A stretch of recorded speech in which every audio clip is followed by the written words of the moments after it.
What's going on, car family? I'm Ben Wayne, back with another video. Today we're going to be looking at the 2016 Ford Shelby Mustang GT350.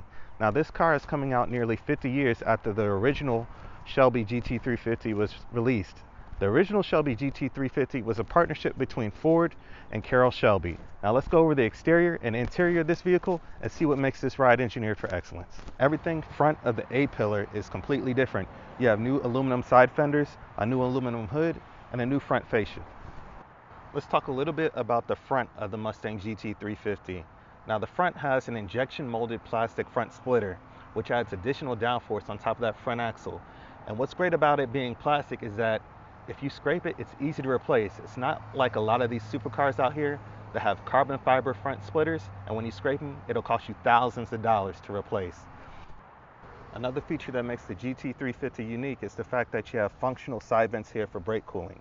Air gets channeled through here and then through slits in the front of the rear well, around the wheel, and then out through slits in the back of the rear well and out through functional side vents.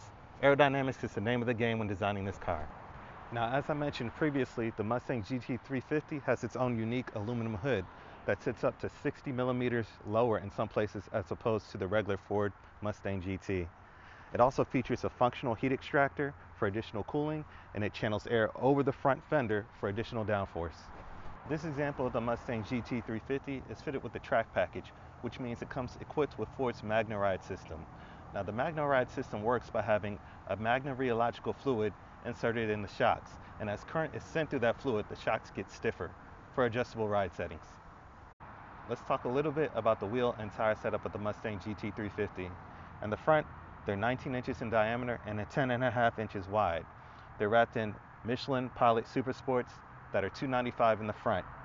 They're fitted with iron brake rotors, which are 15.5 inches in diameter and incorporate the use of an aluminum hat. Now these iron brake rotors are grasped by a Brembo 6-piston fixed caliper.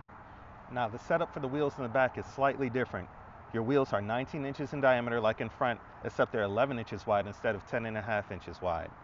They come wrapped in Michelin Pilot Super Sports that are $305, and you have 15-inch diameter iron cross-drilled brake rotors that incorporate an aluminum hat as well. Now the iron brake rotors of the Mustang GT350 are connected to those aluminum hats we mentioned earlier by a series of pins. Floating rotors are able to expand radially as heat increases and are less likely to distort.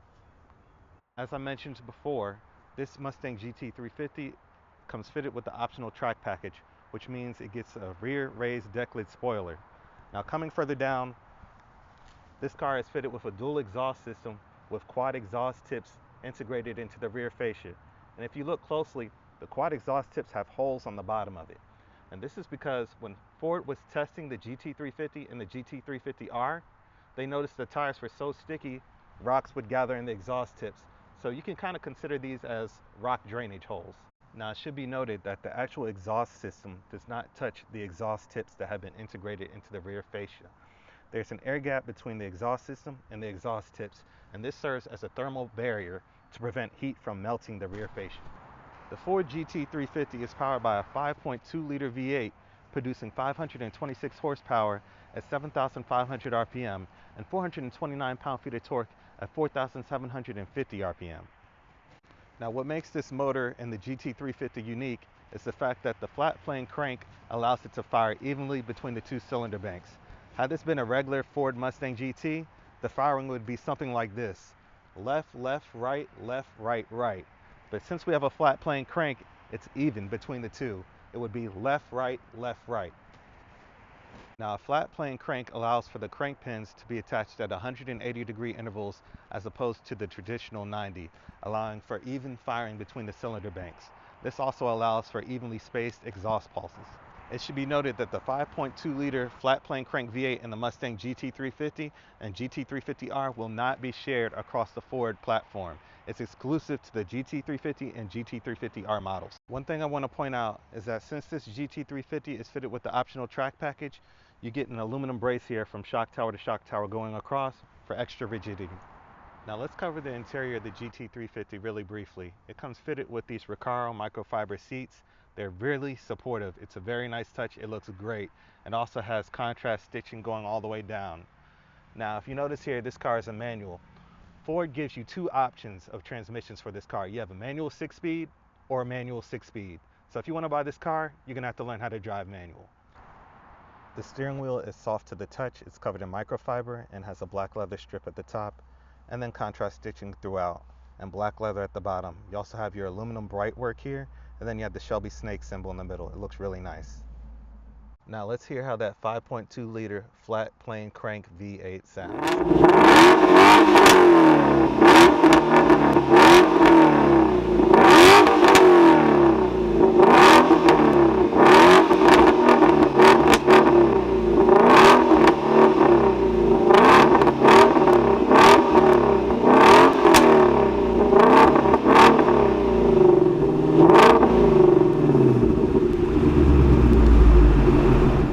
Well, that was a brief overview of the Ford Shelby Mustang GT350. I want to thank you guys for watching. Be sure to like, share, and subscribe to my YouTube channel, and I'll catch you guys in the next one.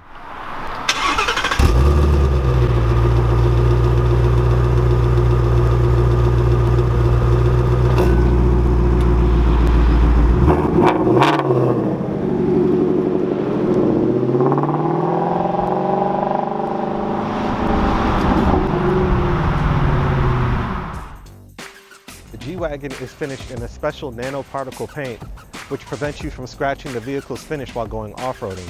And speaking of off-roading, the G-Wagon is capable of climbing up to an 80% slope, which is a 36-degree incline. It can also handle a 54% lateral slope, which is a 28-degree tilt.